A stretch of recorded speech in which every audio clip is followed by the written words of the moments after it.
and welcome back to another episode of Islamic Q&A, IslamiQA, with Faye, with an ex-Muslim, and I decided not to do a live stream this week because last week I did a get ready with me video, but it's so blurry and so awful that you can barely see me getting ready. So I thought this week I would do a clearer video and I would just upload it and you guys could just watch it without any interruptions. Additionally, in the live stream I get distracted a lot because people comment and I don't know how to handle that. I don't know how to stay focused while people are talking to me. So I thought I would record this week. I don't know if I'm going to go back to live streaming. For the minute, I'm going to put it on hold because I don't feel like it's a good idea. But I have some questions. I've written them down because I'm using my phone to record. And I will cover these questions, and then after I'm done with these questions, next week I'll cover the next batch, and so on. I have 8 sets, so some of them, for some of the questions, there are multiple questions in one, and other ones are just very simple questions that have long answers. So if this doesn't amount to like a 30-minute video, which most likely it will because I can't shut up, most of you know that by now, you know, we'll make up for it in other videos. The last Q&A video was like an hour long, so we'll see.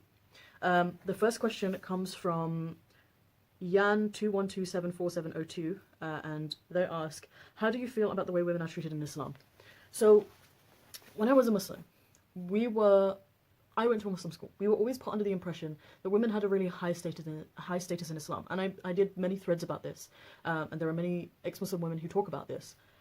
We're always made to feel like we're in a position of really high respect because we're made to be covered up, and you know, the Prophet said that you should listen to your mother 3 times before your father, or whatever. But the cons definitely outweigh the pros in terms of being a woman in Islam compared to being a man in Islam. For example, for a woman, you're very limited in what you can do outside your home. Even inside your home, you're pretty limited depending on who is coming in and out of your home. So, for example, if I was at home and I was looking after my kids or whatever, I was just a housewife, and there was a man coming into my home to repair something, like a plumber or a cleaner or some kind of handyman or whatever, and he was coming into my home to fix something, I would have to be in full hijab, and I would have to have minimum contact with that man. So I would not even be allowed to feel comfortable in my own home should there be a man who is not my mahram, being like your husband, father, brother, son, and there's like a longer list, but those are the main ones. Unless he was one of those. And ideally, in a purely Islamic society, you wouldn't really get female plumbers. It wouldn't be a thing. So you wouldn't even feel comfortable in your own home. Additionally, if you were to go out after a certain distance or time period, you would have to have a man with you who is your mahram. He would have to be with you to make sure that you're not getting up to anything. Or, you know, I guess nothing is happening to you. He's meant to be there as a source of protection, as if women can't protect themselves.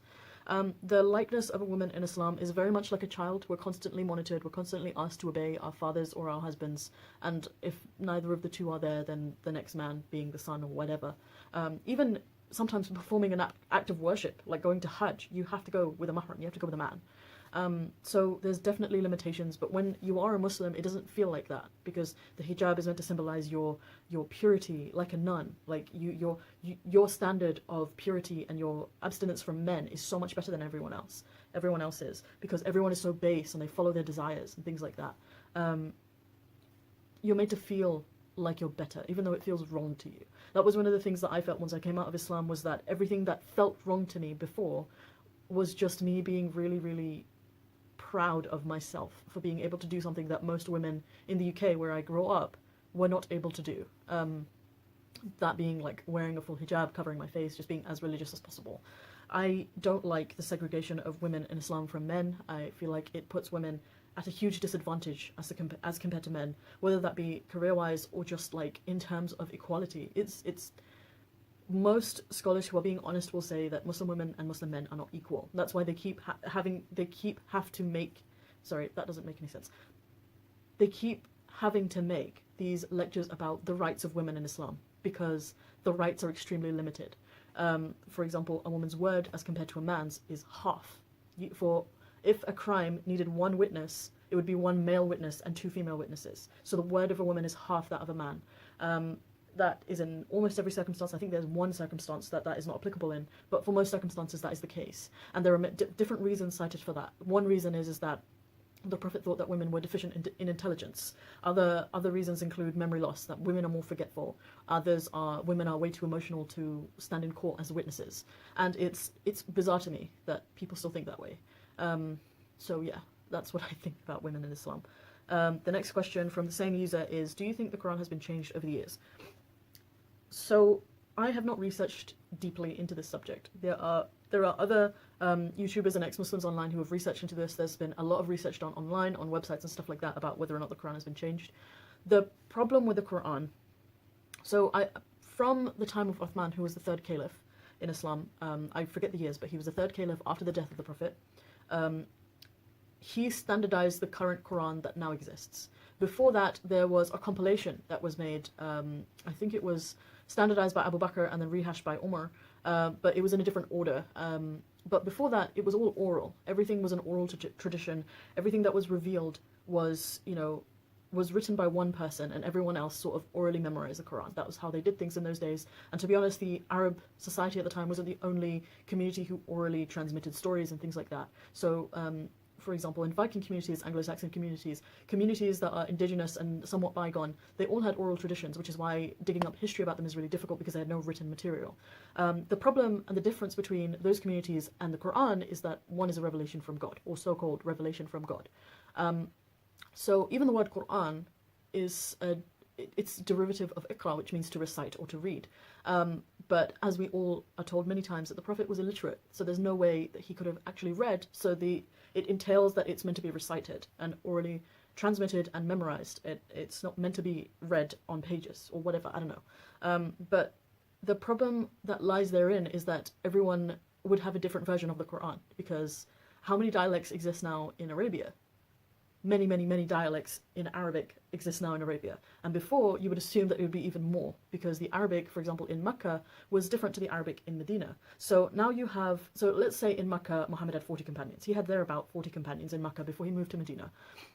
Each of those companions who received revelation or heard revelation from the Prophet, they committed it to memory. They bring it to Medina. Now, in my head, if somebody memorizes something in their brains, it does not stay exactly as it was heard. It changes, because people understand things in different ways, and then they relate it in the way that they understood it. And that's generally how telling or Chinese whispers works, right? So now you have 40 different versions of the Quran. And there are also narrations about verses in the Quran that aren't in the Quran. Narrations being hadith from the Prophet force of habit, from the Prophet Muhammad, who had narrated these hadith, and they state verses of Quran that aren't actually in the Quran. So where do those things go? And then there are things that Umar said, Umar the second caliph, and those things made it into the Quran. So what is accurate and what isn't accurate?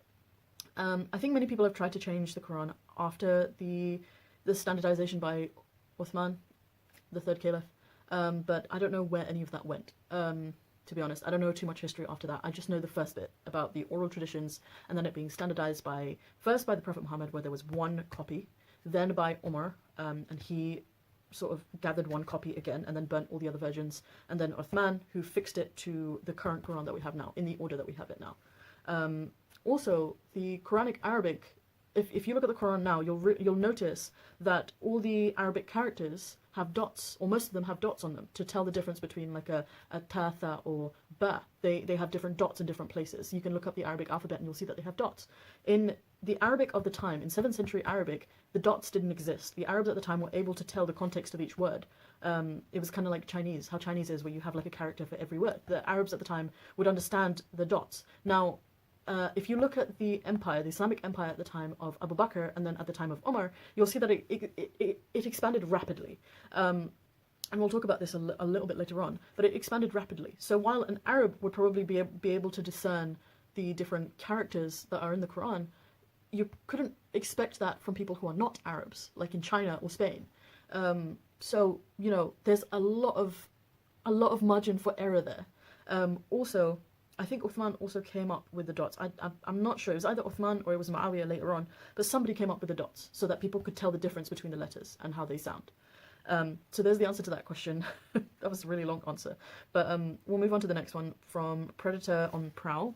As you are not going to wait for the Judgment Day or go to either heaven or hell, would you prefer A, being reborn, B, transferring your consciousness into a robot, C, going to Valhalla, or 4, dying just completely and not disappearing? I am terrified of a technological takeover, so I am ruling out B as an option. I'm not transferring my consciousness into a robot under any means. In terms of D, dying and just disappearing, that's another like fear that I have, because I enjoy living. I enjoy every moment of living, whether it's good or bad, whether I'm suffering or I'm having a great time. I enjoy living because it allows me to experience things and to learn things. So I'm actually really terrified of dying. If I could choose between going to Valhalla or being born again, I'd probably be born again. I would want to experience this all over again. I would want to live a completely different life. I would love to learn what it's like to be born into like to be born even in somewhere like China and live that life and experience that, even if I had no recollection of this life. I think that would be really fun and cool, but obviously I don't make that decision. Nobody makes that decision. It's just the circle of life. We live, we die, that is it. That's what I believe happens. The next question is from Jax82321057. How did Islam spread by the sword? Okay, so this is what I was going to talk about. Now, I am not super clear on my Islamic history, but I do know people. People is something that I know. People I understand, right?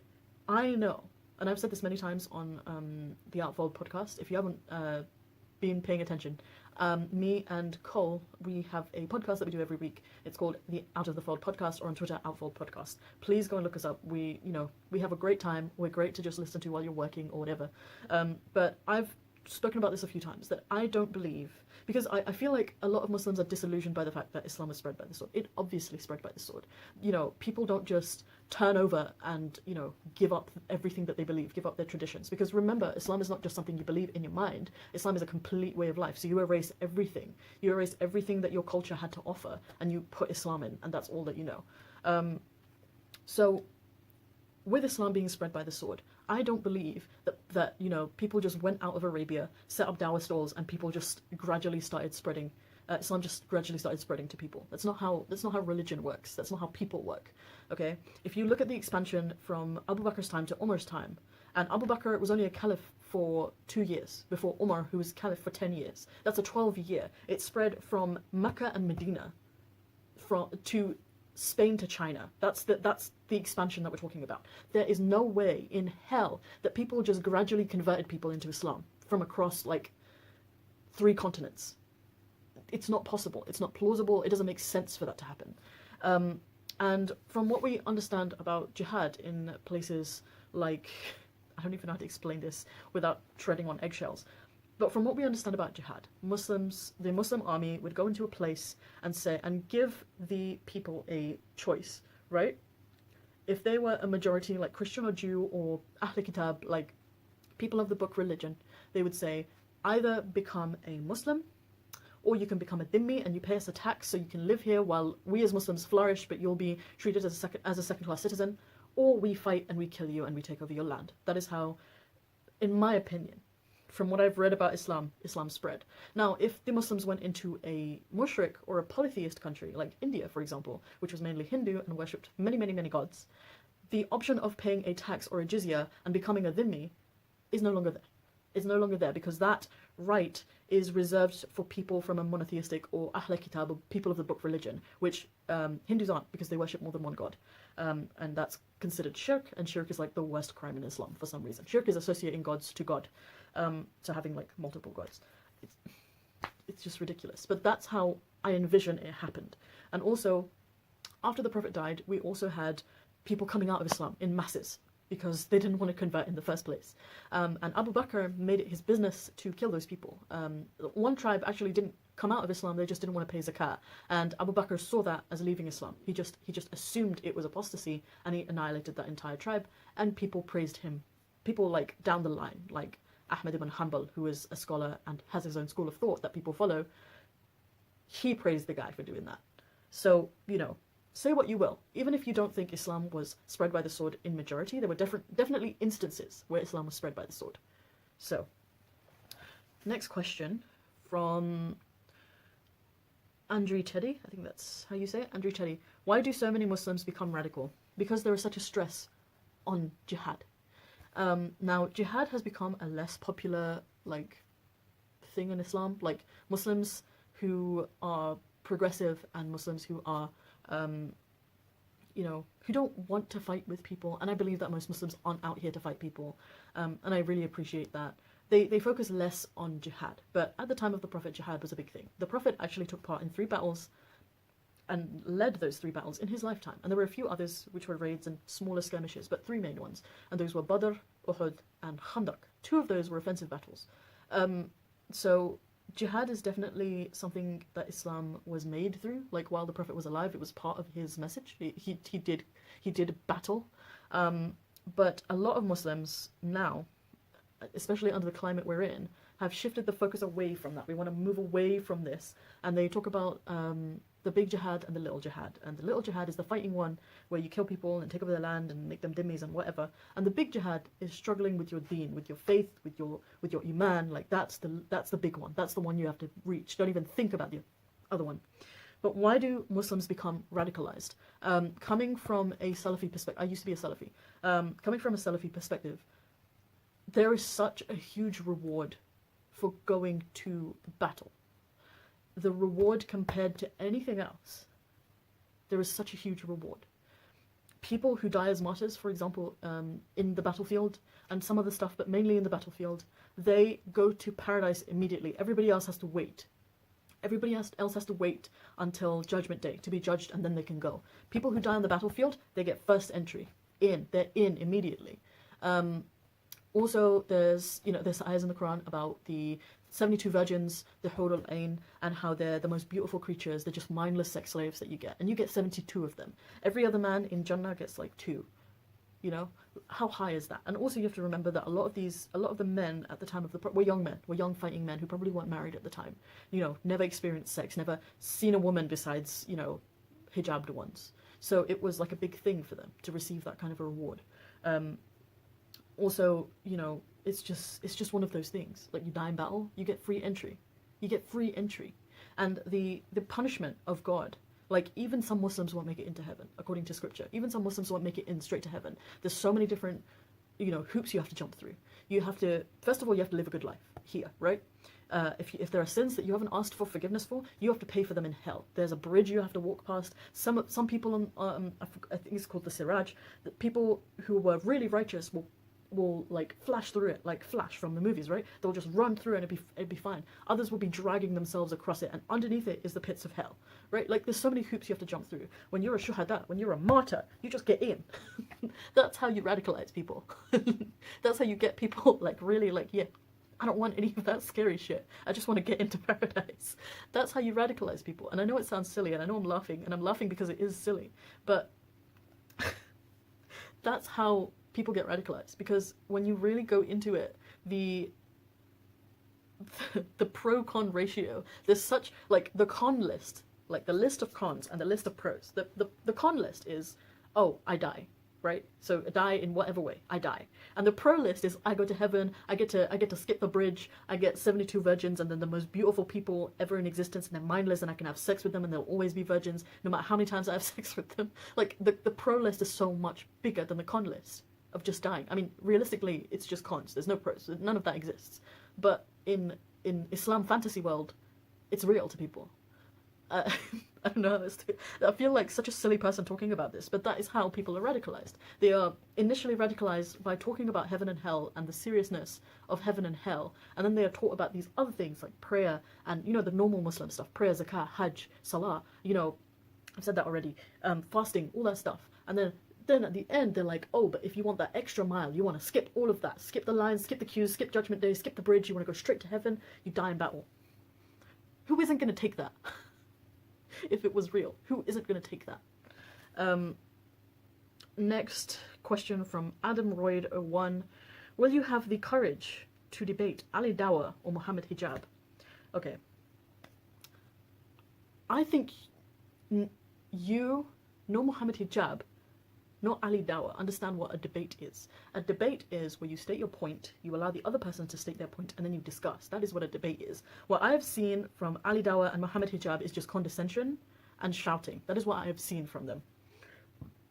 If they wanted to come to me and have a conversation about what I believe and what they believe, I'm happy to have a civil conversation. But they can't even tweet civilly. They make like backhanded quote tweets, and then when I respond to them, they don't answer me as if I'm unimportant, because they cared enough to bash me and then they don't respond to me. So if you want to tell them, because apparently they don't see me, I'm in hijab apparently. If you want to tweet at them and say that I would love to have a conversation with them, granted that it is a mature conversation and I can make my points and I'm not going to be, you know, condescended constantly, then be my guest. Feel free to tell them that. I will wait. I'll wait for the call. Next question from Cutie Me Pie. Does your family or friends know? Yes, they do. They must do now. Was it gradual? Yes, it was. I was questioning for about a year before I left. I completely denounced. When and what was the final straw when I felt like it was my destiny to disobey my dad? And I don't know why, you know, that would be written for me, you know? That was my final straw. Like, I started questioning the entire thing. Like, if you wanted to hear my entire story, like how basically my entire life story, I've done an interview with Cole on the same podcast, Outfold podcast. Look it up. It's great.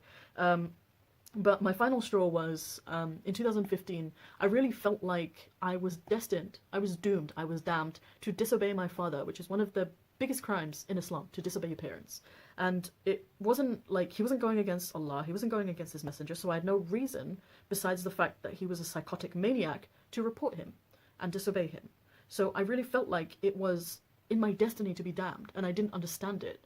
Like, why God would put me in that position, why God would test me with something that I'm just doomed to fail at, you know? Like, how can you doom me to either live in suffering and die in suffering and, you know, instead of saving myself and saving my siblings? I don't get it. So that was the last straw for me, and then it just sort of, there was like a domino effect where I questioned destiny, and then I questioned God, I questioned heaven and hell, and it was all like a theological mess. Who do I talk to currently? Everybody. I talk to Muslims, I talk to non-Muslims, you know, whatever. How religious were you growing up? I was in Tablighi Jamaat from ages like 11 to 14, and then I became a Salafi until I was like 21. Less so at 21, but up until like 20, I was a Salafi. I followed as much as I possibly, humanly, physically, to the best of my ability I could. That was how religious I was. So question number 8, there's like 7 questions here. That is from Waiting for the Man. What, if any, repercussions has there been from your decision, from leaving Islam? So what repercussions have there been? Let's see. Since I had revealed that I didn't believe in Islam, I had been pushed to marry people, even if they knew that I wasn't gonna, like, the suggestions were you could marry someone who isn't religious, or you could just marry for convenience. As soon as you're married, you can do whatever you want. Like, go marry a gay guy and he can go be gay and you can do whatever you want. Like, live a lie, live an entire lie. The other repercussion was that I wasn't allowed to be around the kids. I haven't seen my siblings, whom I raised for like 3 years. I haven't been allowed to see them for years. And the final repercussion was to be completely cut off. I'm completely disowned now. Has it affected your relationships with family and friends / community? So all of my family have cut me off.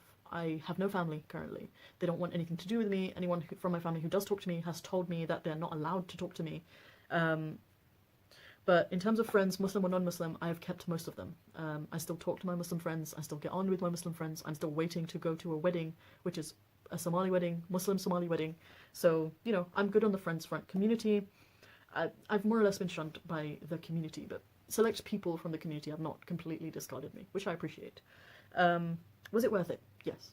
It's so worth it to live freely without having to lie to anyone about exactly who you are. It is so liberating to be yourself and go for the things that you really want to go for in this lifetime. There has not been a single day. There has been days where I've regretted other things, but there has not been a single day, a single hour, a single minute that I have regretted leaving Islam, because it was such a toxic relationship that I had with myself. It is one of the most toxic relationships that I could have possibly ever had. How would you counsel other Muslims who have doubts or fears about the reaction, who have doubts but have fears about the reactions from their families? It really depends on your situation. It really, really, really, really, really depends on your situation. I cannot give a general counsel for each ex-Muslim. In the West, it is significantly easier to leave Islam. Even then, there's struggles. Like, I went through abuse, I went through emotional abuse, physical abuse, I went through complete disowning. I'm kind of in fear of my life, but not really, it's more just my anxiety. You know, I can't imagine how that is. in an Eastern country like Pakistan or Somalia or Saudi Arabia. Like, I can't imagine what that's like. So there's no way for me to counsel exactly what to do. You would have to tell me your specific case, and I could give you suggestions, but definitely not counsel. Like, I'm not here to help you make decisions. I'm only here to give my experience. That is it. I'm only here to raise awareness. The only thing that I could say is that if you are having doubts, you owe it to yourself to find the truth. Whether the truth to you be that Islam is the truth or Islam is not the truth. Whichever one, like, you owe it to yourself to find out. You owe it to yourself to go out into the world and research things and, you know, figure it out. There is no excuse to be a backwards, you know, this is the age of the internet. We have so many different resources now for you to flip through and figure things out. You have no excuse. You have no excuse to be an idiot in this day and age. Could you have done this if you didn't live in the West? Probably not. I'd probably be dead. In my honest opinion, if I had done this in an Eastern country like the ones I listed before, I'd probably be dead, because there's no way I could have... well, it depends. It depends how far gone I would have been. If I had managed to hide myself well enough, I probably would have survived. I'd probably have kids, be married, whatever, be miserable.